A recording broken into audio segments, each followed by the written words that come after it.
Alright guys, Fulo coming to you with another video. Shout outs to the whole LDBC. If you like this video, please feel free to like the video and also feel free to subscribe to the page. As for my current subscribers, I appreciate y'all writing out for me. I know at times I can be a little bit erratic because of the simple fact that, you know, we may think that this is bad, but I'm pretty sure there's actually worse to come, you know. And I'm not trying to sound like a pessimist, but just how things are moving and how things are going, it kind of feels that way. But what I really wanted to talk about was the Devin Haney situation, okay? So I think pressure, as they say, pressure busts pipes, right? And I feel that the pressure from the establishment basically caused him not to hold his line, right? And I also wouldn't be surprised either if Eddie Hearn went behind the scenes and said, well, you know, you may want to think about this. You may want to retract those words that you put out, you know? I wouldn't be surprised. It wouldn't surprise me at all if he said that. Now,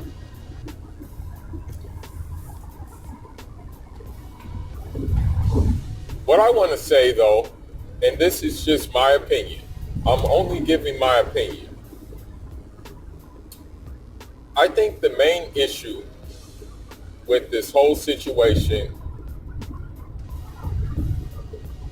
and that his team probably looked at, was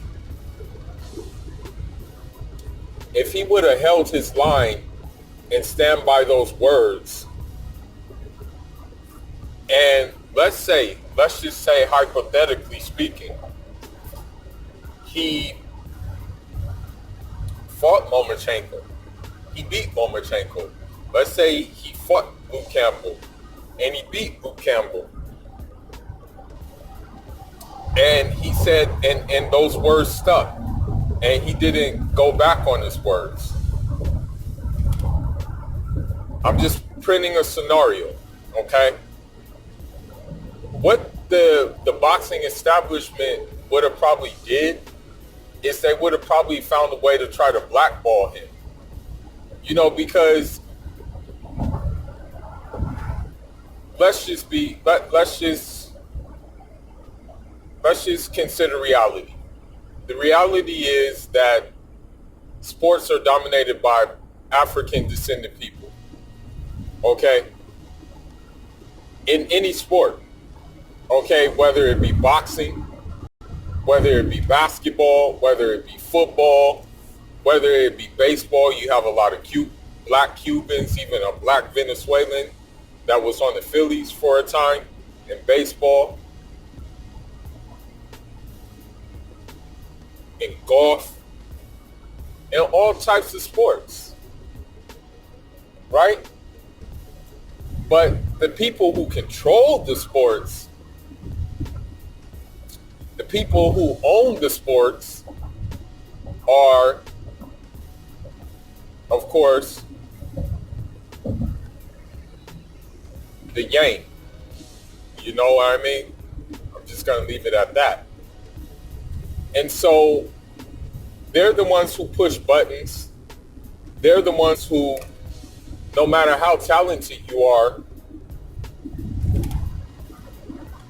you can fall victim to that, to a button being pressed, and then you getting in trouble. Let's look at an example. I don't co-sign them because basically a white person told him to kneel. It wasn't even his idea. So he just basically got the idea from a white dude, and it's like,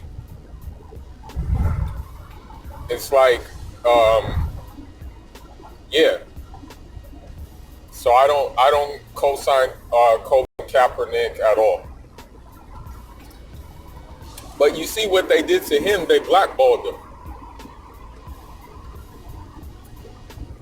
and they didn't even look at his talent. Talent went out the window. They blackballed him. Let's look at even a more ancient case in the boxing world. One of my top 5 favorite boxers of all times, Muhammad Ali.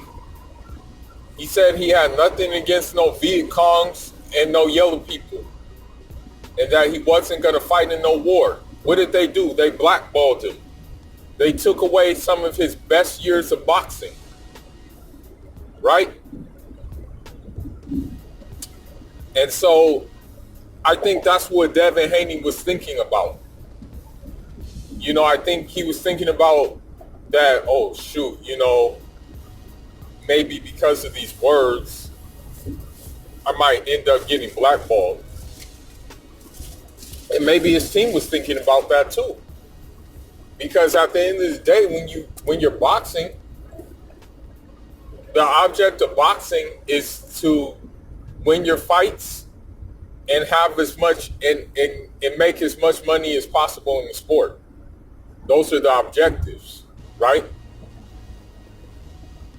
So with that being said, that's what he was thinking about.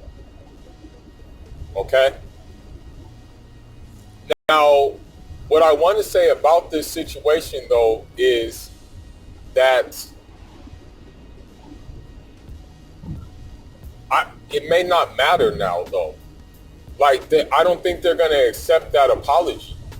You know, I think already he's going to be known as that, and that they're going to hold it against him regardless. So that's why I say he shouldn't have even apologized, because they're still just going to hold it against him, you know, regardless if he apologized or not. So he should have held his line. I can only speak for me, but I'm going to hold my line. You know, it's good, and I pray for this on myself, that you think before you talk. That's a good thing to do. But sometimes when you say something, it's coming from a place in your heart. And so if it's coming out of your heart, it means that's the most honest opinion. So I don't know if that came from his heart, but I believe it did come from his heart. And so honestly, he should have held his line, man. Because the thing is this. I'm just going to be real. I'm just going to be real. The establishment in boxing is racist, okay? That's just the bottom line. No matter how many people say this, many people are going to keep on saying this. Oh, boxing isn't about color. Boxing isn't about race. You can say that all you want to, but it doesn't change the fact that it is about that. Okay? I equivalent boxing, the boxing establishment, is to the music establishment. That for being real, you may not get a fair shake. You may be put on the shelf. But if you decide to dance, then that's what's going to happen. If you decide and allow yourself to be colonized, then that's what's going to happen. And you can see that in boxing even with Dillian White. I think Dillian White's little yee ass had something to say about Devin Haney in that comment. It had something to say against him instead of saying it with him. You know? But I think that's what Devin Haney was really fearful of, about being blackballed. You know, I still think he believes that. He believes those words. But I just think his main fear was being being frozen out. Because I'm telling you, bro, the boxing establishment, although although Al Heyman, shout outs to Al Heyman, shout outs to Sam Watson, big shout outs to them. Although they do like hold big cards in the boxing world, they hold a lot of big cards in the boxing world. Okay, but I think still, above them, there's a higher order, and that higher order, you know, basically basically ensures that you have token niggas and that you have certain fighters that can get away with certain things without being scrutinized for those things. For example, the Sergey Kovalev situation, the Billy Joe Saunders situation, and things like that. We know who controls the media outlets, so of course they're going to be able to do these type of things. And you have to also consider the fact that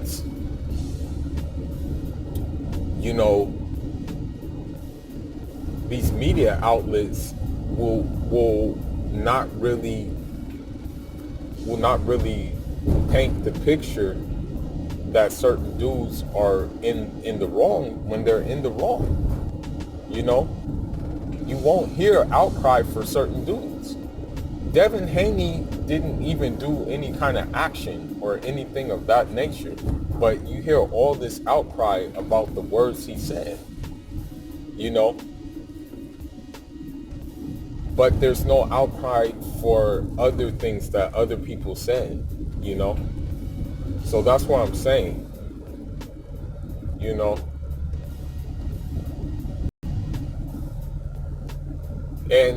and someone asked me this question, and I'm going to end on this note.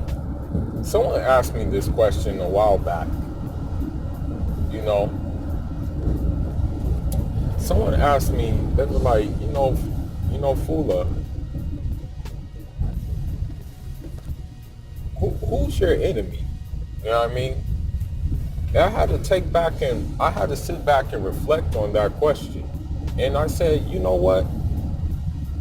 My enemy is myself, and I said it's myself versus doubt, it's myself versus uncertainty, it's myself versus other people's opinion of me, it's myself versus,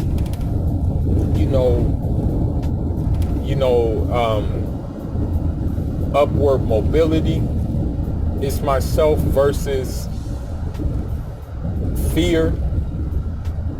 But then I also said, my enemy, man, is this racist system that basically trickles down to all facets of life, whether it be daily interactions, whether it be in entertainment, whether it be in sports.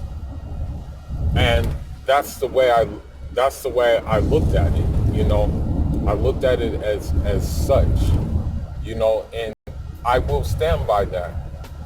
And if I lose some subscribers, I'm sorry, but I'm gonna hold my line. But yes, my enemy, the external enemy, is this racist establishment that controls the media, that doesn't let an athlete or an entertainer be themselves, and while not even hurting anybody. And so that's the way I feel. You know what I mean? That's how I view this. My enemy is this racist media that wants how should I put it?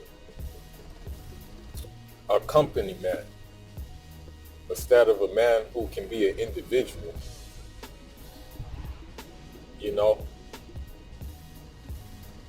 Well, I'm gonna keep it. This is just my opinion on the situation, man. I'm still riding with Devin Haney as a fighter and even as a man. You know, I can't speak.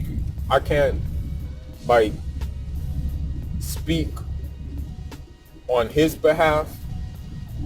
I can only speak on my own behalf, and my own behalf is I would still just hold my line. You know what I mean?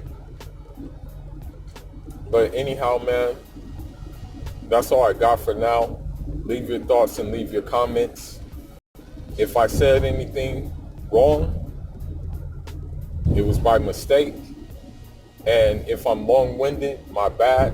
But certain topics like this, you know, I just feel a desire to talk about them for the simple fact that, you know, it is what it is, you know. That's how I feel about this situation. But anyhow, man, leave your thoughts and leave your comments. Let me know if you think in the comment section, should Devin Haney have held his line? Or is he doing the right thing by apologizing? And also let me know, do you think this apology is going to make a difference on how the public perceives him now? But anyhow, man, Fool is signing out. Shout out.